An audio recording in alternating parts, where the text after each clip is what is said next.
Экинчиси, мына тейлөө кызматтары боюнча сөздөр аябай көп, элде нааразычылыктар көп. Мына айрыкча Алмазакун ушу министрлер кабинетинде чоң мындай сын пикирлер айтылып атат. Кафе, ресторандарда тейлөөгө байланышкан баягы пайыздарды алып, тейлөө бекер деген менен дароо ошол кафе, ресторандардын кожоюндары тамак аштын баасына ошону кошуп койду дейт. Ага акылдын деле кереги жок да.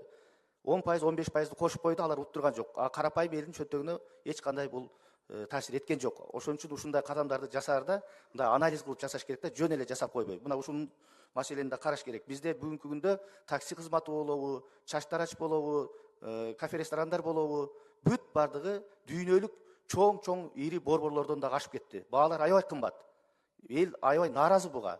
Министрлер кабинети татыктуу иш алып барбай жатат бул боюнча. Министрлер кабинетин биз мына атайын ушул февраль айына чакырып, ушул маселелер боюнча биз парламентте карап угушубуз керек.